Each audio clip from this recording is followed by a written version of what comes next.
Do a lob? Game 3 between the Lakers and the Rockets. No Kevin Durant again for Houston. Lakers already have a 2-0 series lead. Second quarter, Lakers up 7. The father-son connection. Bronny James using LeBron, knocking down the 3. And then there was this. The next possession. That's the alley-oop. And Bronny finishing with the reverse. LeBron was tough. The Lakers were tough in this game. They led 63-52 at the half. The largest lead, in fact, was 15 points. In the fourth quarter, though, Rockets down 2. Alperen Sengun going to find Reed Shepherd. Well, that's a 3. They're down 2. Quick math. That's a Rockets lead. A minute to go. Lakers now down 2 again. LeBron turns it over. Keep an eye on LeBron. He's just, like, taking his sweet time. And Sengun's like, well, I'm going to be maybe a little bit quicker here than that. And he is able to do that. LeBron taking his time. Rockets now up 4. 46 seconds to go. LeBron with the turnover. Sengun.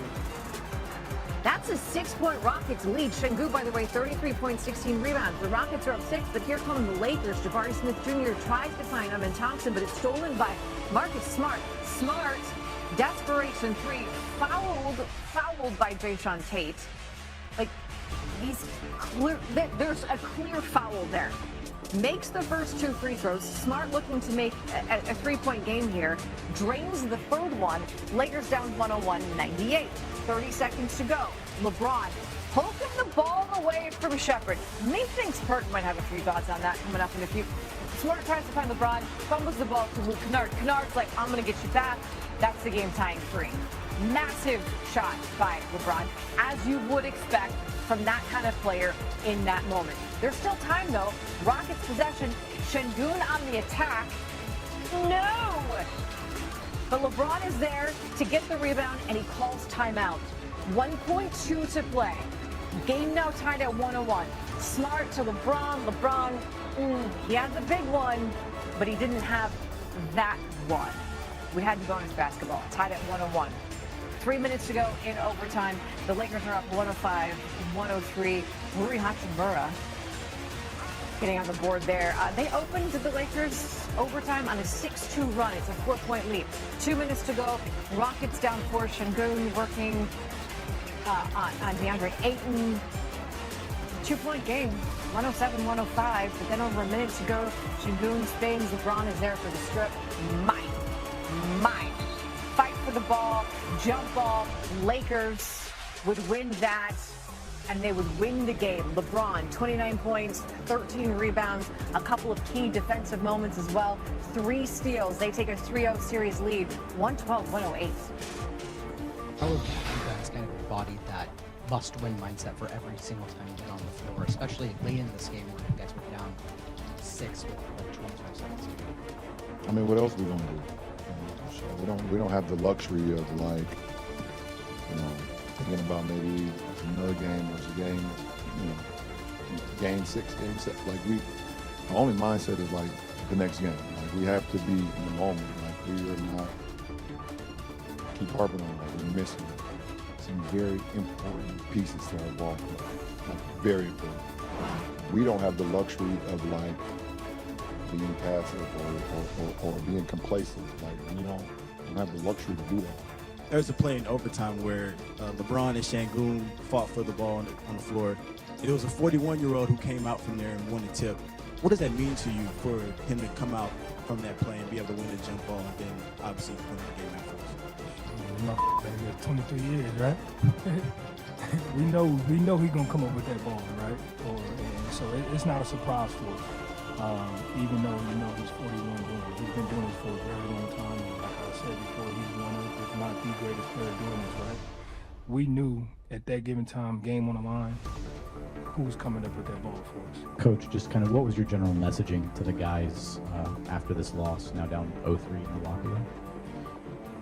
Grow up, and you're not that young anymore. You've been to the playoffs once, and we watched every situation just now. The Lakers were down 6 with 30 seconds left in regulation. They are now just the second team in the last 30 postseasons to come back and win. The 76ers are the other team to do it. They did it the first round of the 2024 playoffs when they were taking on the Knicks. Look who we got here. Mr. Perkins joins the program. Perk, the Lakers down their top 2 scorers. They were underdogs coming in against the Rockets, and now here they are. They're up 3-0. It took overtime tonight. Wasn't a piece of art, but what are you seeing out of the Lakers in this series? I mean, what I'm seeing right now is, one, J.J. Redick is coaching his ass off. Number 2, LeBron James at 41, year 23, is balling out of control right now he is the best player in this series. And what he has done is he has empowered the others around him. I allow LeBron-Smart, Luke Kennard, and we even saw Bronny come in and contribute in a major way tonight.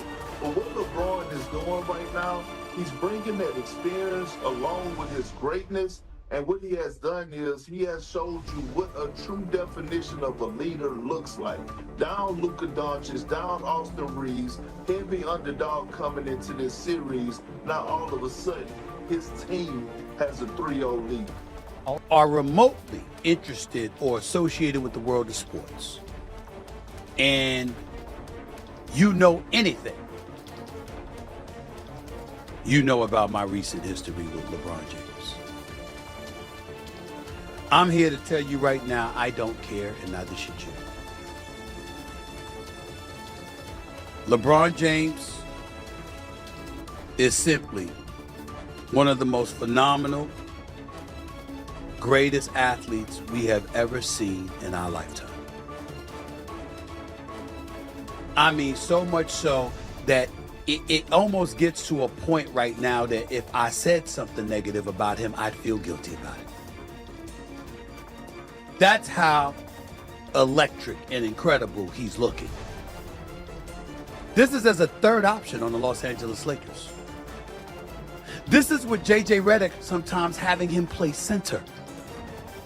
This is with one of the Mount Rushmores in the history of basketball being deferential to the likes of an Austin Reeves. That's what LeBron James is doing. At some point in time, you just got to tip your cap. And you just got to say, yo, props where it's due. It doesn't matter whether they do it for you or not. It doesn't matter whether they do it for anybody else or not. What matters is that he deserves it. And as a pundit in this industry, as a commentator, as a journalist, all of the above, I'm going to make sure I'm not one who denies him what he rightfully deserves. Now, to some of you, that's going to mean the GOAT. That's not it for me because I watched Michael Jordan. That's not any shade on him, Kobe, Tim Duncan, or anybody else. It just means I watched MJ, and I know what the hell I saw. But that is in no way to take away from the fact that once you move aside Michael Jordan, I don't see anyone, and I mean anyone, that I can definitively put ahead of LeBron James in the history of the sport. Spanning over 75 years. I don't see anyone in the history of the sport with the thousands upon thousands of players that have blessed the NBA hardwood. I don't see anyone that I can definitively put ahead of him other than Michael Jordan. When you have a basketball team that you say you have an A, B, and C option, and Luka Doncic was A, you had Austin Reeves at B, and LeBron James was at C. And now your C option is leading guys who are probably were just space guys who can create space for you. Luke Kennard, Marcus Smart, and DeAndre Ayton have really played exceptionally well, while the C option is leading it. And I will say this, you talked about me being blasphemous earlier about talking about the Knicks. but LeBron James has moved a slight bit closer to the legacy of Michael Jordan in my mind, because this is incredible that a guy who's 41 years old is leading a team this way. Because if I was 25 years old and a 20-year-old walked into the park, I would be like, oh, this is an easy win today, because he cannot sustain the type of effort that he would need. But he is making three guys who were really just thought of to space the floor, mark and defend. Marcus Smart come and defend.